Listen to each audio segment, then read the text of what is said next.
கர்த்தரின் சத்தம். கர்த்தருடைய நாமத்திற்கு மகிமை உண்டாவதாக. கிறிஸ்துவுக்குள் அன்பானவர்களை, இந்த நாளிலும் கர்த்தரின் சத்தம் ஒன்றை நாம் கேட்போம்.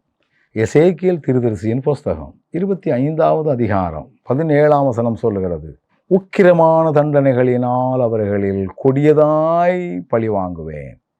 நான் அவர்களில் பழி வாங்கும் போது நான் கர்த்தர் என்று அறிந்து கொள்வார்கள் என்று கர்த்தராகிய ஆண்டவர் சொல்லுகிறார். நான் பழி வாங்கும் பொழுது நான் கர்த்தர் என்று அறிந்து கொள்வார்கள். இது யாருக்கு விரோதமாக சொல்லப்பட்ட வார்த்தை அப்படின்னு பார்த்தீங்கன்னா, 16ஆம் வசனம் சொல்லுகிறது, நான் பெலிஸ்தருக்கு விரோதமாக என் கையை நீட்டி. ஆண்டவருடைய பிள்ளைகளுக்கு எதிரான காரியங்களை செய்தவர்கள் இந்த பெலிஸ்தர்கள். இந்த பெலிஸ்தர்கள்ட்ட இஸ்ரவேல் ஜனங்கள் அடிமையாக இருந்தாங்க. இவங்க கிட்ட இருந்து ஆண்டவர் ஜனங்களை மீட்கணுங்கிறதுக்காக தான் சிம்சோனை தெரிந்து கொண்டார் என்று சொல்லி வசனம் சொல்லுகிறது.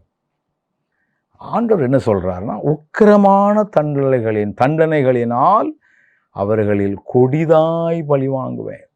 இது பெலிஸ்தருக்காக சொல்லப்பட்ட ஒரு வார்த்தை. நான் என்னைக்கு பழி வாங்குகிறேனோ அப்பொழுது நான் கர்த்தர் என்று அறிந்து கொள்வார்கள். இந்த சிம்சோன் கடைசி நேரத்தில் 2 தூணை பிடிச்சி ஆட்டும். நிறைய பேர், ஏராளமான பேர் இறந்து போவார்கள். ஆண்டவருடைய வல்லமை அவன் மூலமாக விளங்கியது. அப்போ புரிஞ்சிருப்பாங்க மெய் தேவன் யார். ஆண்டவருடைய வார்த்தை அதுதான். கர்த்தருடைய பிள்ளைகளுக்கு ஆண்டவர் சொல்லுகிற காரியமே இதுதான். உங்களுக்கு விரோதமாக யார் வந்தாலும் சரி, உக்கிரமான தண்டனைகளினால் அவர்களில் கொடிதாய் பழி வாங்குவேன். நம்முடைய ஆண்டவர் பழி வாங்குவார். அவருடைய பிள்ளைகளுக்கு விரோதமாய் அடிமைப்படுத்த வேண்டும் என்று நினைக்கிற மக்களை எல்லாம் அவர் பழி வாங்குவாராம். இப்படி பழி வாங்குகிற நாளில்தான் அவர்கள் கர்த்தர் என்று புரிந்து கொள்வார்கள். தானியேலை அழிக்க நினைத்தார்கள். ஆனால் ஆண்டவரோ தான் கர்த்தர் என்பதை அவர்கள் புரிந்து கொள்ளக்கூடிய அளவிலே செயல்பட்டார்களே. அதே ஆண்டவர் இன்றும் நம்மோடு கூட இருக்கிறார்.